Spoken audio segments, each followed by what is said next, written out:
10.4 Physical Delivery.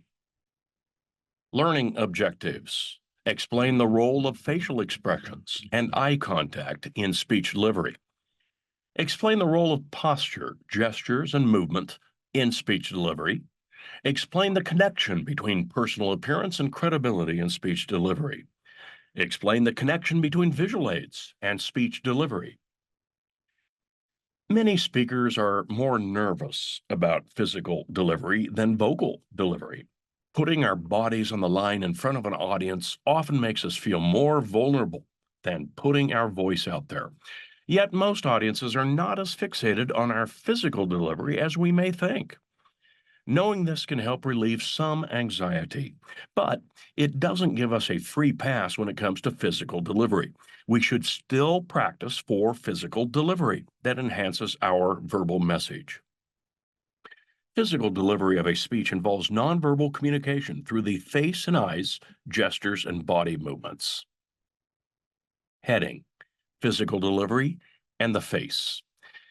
We tend to look at a person's face when we are listening to them. Again, this often makes people feel uncomfortable and contributes to their overall speaking anxiety. Many speakers don't like the feeling of having all eyes on them, even though having a room full of people avoiding making eye contact with you would be much more awkward. However, remember that it's a good thing for audience members to look at you because it means they're paying attention and interested. Audiences look toward the face of the speaker or for cues about the tone and content of the speech. Heading: Facial expressions. Facial expressions can help bring a speech to life when used by a speaker to communicate emotions and demonstrate enthusiasm for the speech. As with vocal variety, we tend to use facial expressions naturally and without conscious effort when engaging in day-to-day conversations. Yet I see many speakers' expressive faces turn deadpan when they stand in front of an audience. Many people naturally have more expressive faces than others. Think about that actor Jim Carrey and his ability to contort his face as an example. But we can also consciously control and improve our own facial expressions to be more effective speakers.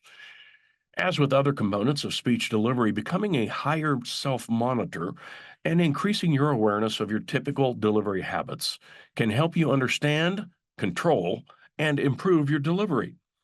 Although you shouldn't only practice your speech in front of a mirror, doing so can help you get an idea of how expressive or unexpressive your face is while delivering your speech.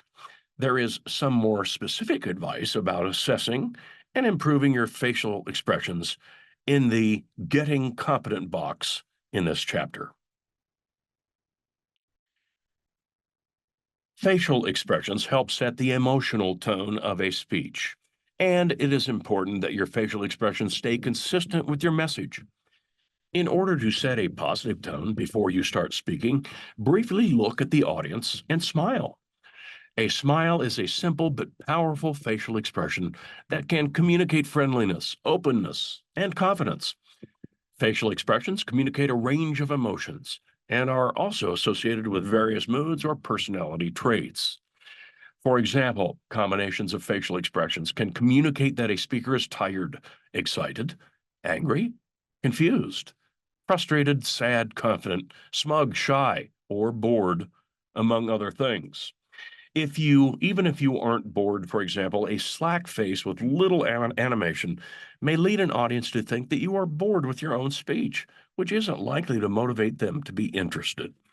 So, make sure your facial expressions are communicating an emotion, mood, or personality trait that you think your audience will view favorably. Also, make sure your facial expressions match with the content of your speech. When delivering something lighthearted or humorous, a smile, a bright eyes, slightly raised eyebrows will non-verbally enhance your verbal message. When delivering something serious or somber, a furrowed brow, a tighter mouth, and even a slight head nod can enhance that message. If your facial expressions and speech content are not consistent, your audience could become confused by the conflicting messages, which could lead them to question your honesty and credibility. My first semester teaching, I was required by my supervisor to record myself teaching and evaluate what I saw. I was surprised by how serious I looked while teaching. My stern and expressionless face was due to my anxiety about being a beginning teacher and my determination to make sure I covered the content for the day. I didn't realize that it was also making me miss opportunities to communicate how happy I was to be teaching and how passionate I was about the content. I just assumed those things would come through in my delivery. I was wrong. The best way to get an idea of the facial expressions you use while speaking is to record your speech using a computer's webcam, much like you would look at and talk to the computer when using Skype or another video chat program. The first time you try this, minimize the video window once you've started recording so you don't get distracted by watching yourself. Once you've recorded the video, watch the playback and take notes on your facial expressions. Answer the following questions. Did anything surprise you? Were you as expressive as you thought? What facial expressions did you use through the speech? Where did your facial expressions match with the content of your speech? Where did your facial expressions not match with the content? Where could you include more facial expressions to enhance your content and/or delivery? You can also have a friend watch the video and give you feedback on your facial expressions, or see if your assessment matches with theirs. Once you've assessed your video, re-record your speech and try to improve your facial expressions and delivery. Revisit the previous questions to see if you improved. Heading: Contact for eyes. Eye contact is an important element of nonverbal communication in all communication settings. The chapter titled Nonverbal Communication explains the power of eye contact to make people feel welcome, unwelcome, comfortable, uncomfortable, listened to, ignored, and so on. As a speaker, eye contact can also be used to establish credibility and hold your audience's attention. We often interpret a lack of eye contact to mean that someone is not credible or not competent. And as a public speaker, you don't want your audience thinking either of those things. Eye contact holds attention because an audience member who knows the speaker is making regular eye contact will want to reciprocate that eye contact to show that they are paying attention. This will also help your audience remember the content of your speech better, because acting like we're paying attention actually leads us to pay attention and better retain information. Eye contact is an aspect of delivery that beginning speakers can attend to and make noticeable progress on early in their speech training. By the final speech in my classes, I suggest that my students make eye contact with their audience for at least 75% of their speech. Most speakers cannot do this when they first begin practicing with extemporaneous delivery, but continued practice and effort make this an achievable goal for most. As was mentioned in the chapter titled Nonverbal Communication, norms for eye contact vary among cultures. Therefore, it may be difficult for speakers from countries that have higher power distances or are more collectivist to get used to the idea of making direct and sustained eye contact during a speech.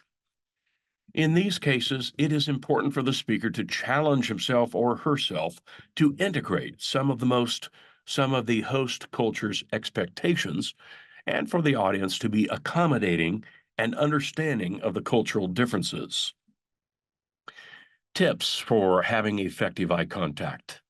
Number one, once in front of the audience, establish eye contact before you speak. Number two, make slow and deliberate eye contact, sweeping through the whole audience from left to right. Number three, despite what high school speech teachers or others might have told you, do not look at the audience's heads at the back wall or the clock, unless you are in a huge auditorium. It will just look to the audience like you were looking over their heads. 4, do not just make eye contact with one or a few people that you know or that look friendly. Also, do not just make eye contact with your instructor or boss. Even if it's comforting for you as the speaker, it is usually awkward for the audience member. Number 5, try to memorize your opening and closing lines so you can make full eye contact with the audience. This will strengthen the opening and closing of your speech and help you make a connection with the audience. Heading: Physical delivery and the body. Have you ever gotten dizzy as an audience member because the speaker paced back and forth? I know I have. Anxiety can lead us to do some strange things with our bodies, like pacing, that we don't normally do. So it's important to consider the important role that your body plays during your speech. Extra movements caused by anxiety are called nonverbal adapters, and most of them manifest as distracting movements or gestures. These nonverbal adapters, like tapping a foot, wringing hands, playing with a paperclip, twirling hair, jingling change in a pocket, scratching, and many more, can definitely distract and detract from a speaker's message and credibility. Conversely, a confident posture and purposeful gestures and movement can enhance both. Heading: Posture. Posture is the position we assume with our bodies, either intentionally or out of habit. Although people, especially young women, used to be trained in posture, often by having them walk around with books stacked on their heads, you should use a posture that is appropriate for the occasion while still positioning yourself in a way that feels natural. In a formal speaking situation, it's important to have an erect posture that communicates professionalism and credibility. However, a military posture of standing at attention may feel and look unnatural in a typical school or business speech. In informal settings, it may be appropriate to lean on a table or lectern, or even sit among your audience members. Head position is also part of posture.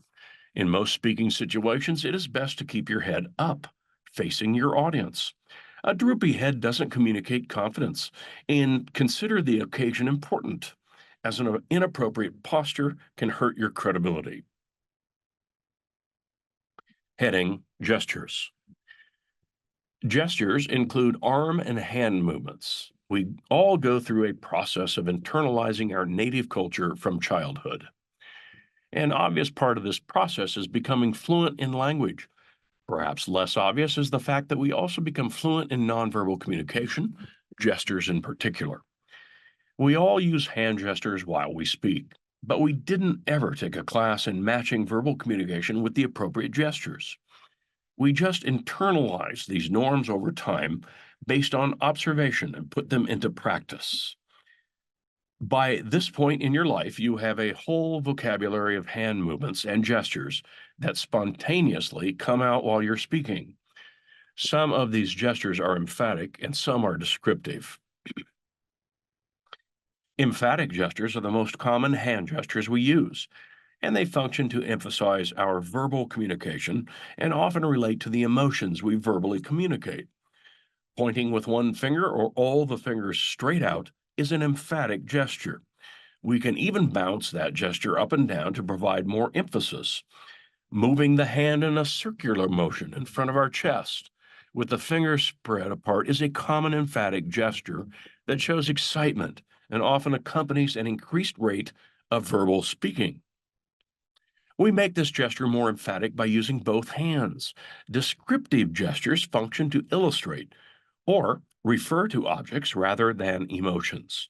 We use descriptive gestures to indicate the number of something by counting with our fingers or the size, shape, or speed of something. Our hands and arms are often the most reliable and easy to use visual aids a speaker can have. While it can be beneficial to plan a key gesture or two in advance, it is generally best to gesture spontaneously in a speech, just as you would during a regular conversation. For some reason, students are insecure about or uncomfortable with gesturing during a speech. Even after watching their speech videos, many students say they think they gestured too much or nitpick over a particular gesture. Out of thousands of speeches I've seen, I can't recall a student who gestured too much to the point that it was distracting. Don't try to overdo your gestures, though. You do not want to look like one of those crazy arm inflatable dancing men that companies set up on the side of the road to attract customers. But more important, don't try to hold back. Even holding back a little usually ends up nearly eliminating gestures. While the best beginning strategy is to gesture naturally, you also want to remain a high self monitor and take note of your typical patterns of gesturing. If you notice that you naturally gravitate toward one particular gesture, make an effort to vary your gestures more. You also want your gestures to be purposeful, not limp or lifeless. I caution my students against having what I call spaghetti noodle arms, where they raise their hand to gesture and then let it flop back down to their side. Heading movement. Sometimes movement of the whole body, instead of just gesturing with hands, is appropriate in a speech. I recommend that beginning speakers hold off trying to incorporate body movement from the waist down until they've gotten at least one speech done. This allows you to concentrate on managing anxiety and focus on more important aspects of delivery, like vocal variety, avoiding fluency hiccups and verbal fillers, and improving eye contact. When students are given the freedom to move around, it often ends up becoming floating or pacing, which are both movements that comfort a speaker by expending nervous energy but only serve to distract the audience.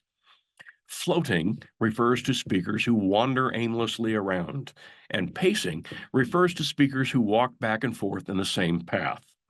To prevent floating or pacing, make sure that your movements are purposeful.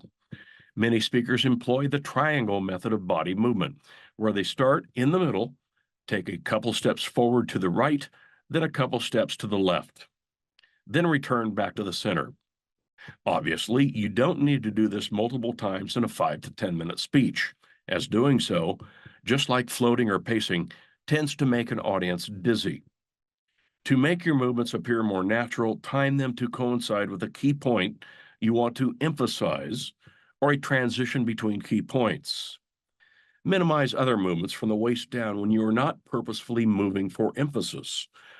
Speakers sometimes tap or shuffle their feet, rock, or shift their weight back and forth from one leg to another. Keeping both feet flat on the floor and still will help avoid these distracting movements. Heading: Credibility and Physical Delivery. Audience members primarily take in information through visual and auditory channels, just as the information you present verbally in your speech can add to or subtract from your credibility. Nonverbal communication that accompanies your verbal messages affects your credibility. Heading: Personal appearance. Looking like a credible and prepared public speaker will make you feel more like one and will make your audience more likely to perceive you as such. This applies to all speaking contexts: academic, professional, and personal. Although the standards for appropriate personal appearance vary between contexts, meeting them is key.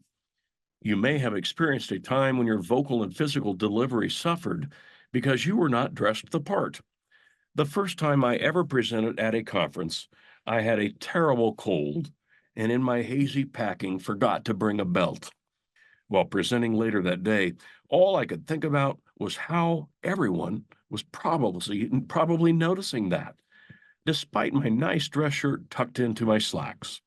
I didn't have a belt on. Dressing the part makes you feel more confident, which will come through in your delivery. Ideally, you should be comfortable in the clothes you're wearing. If the clothes are dressy, professional, and nice but ill-fitting, then the effect isn't the same. Avoid clothes that are too tight or too loose. Looking the part is just as important as dressing the part, so make sure you are cleaned and groomed in a way that's appropriate for the occasion. The Getting Real box in this chapter goes into more detail about professional dress in a variety of contexts. Heading: Visual aids and delivery. Visual aids play an important role in conveying supporting material to your audience. They also tie to delivery. Since using visual aids during a speech usually requires some physical movements, it is important not to let your use of visual aids detract from your credibility. I've seen many good speeches derailed by posters that fall over, videos with no sound, and uncooperative PowerPoint presentations. The following tips can help you ensure that your visual aids enhance rather than detract from your message and credibility. Number one, only have your visual aid displayed when it is relevant to what you are saying. Insert black slides in PowerPoint. Hide a model or object in a box. Flip a poster board around, and so on. Number two, make sure to practice with your visual aids so there aren't any surprises on speech day. Number three, don't read from your visual aids. Put key information from your PowerPoint or Prezi on your speaking outline and only briefly glance at the screen to make sure you are on the right slide. You can also write information on the back of a poster or picture that you're going to display so you can reference it while holding the visual aid up, since it's difficult to hold a poster or a picture and note cards at the same time. Number four, triple check your technology to make sure it's working: electricity, internet connection, wireless clicker, sound, and so on. Number five, proofread all your visual aids to find spelling, grammar errors, and typos. Number six, bring all the materials you may need to make your visual aid work: tape, tacks for posters and pictures, computer cables, adapters, and so on. Don't assume these materials will be provided. Number seven, have a backup plan in case your visual aid doesn't work properly.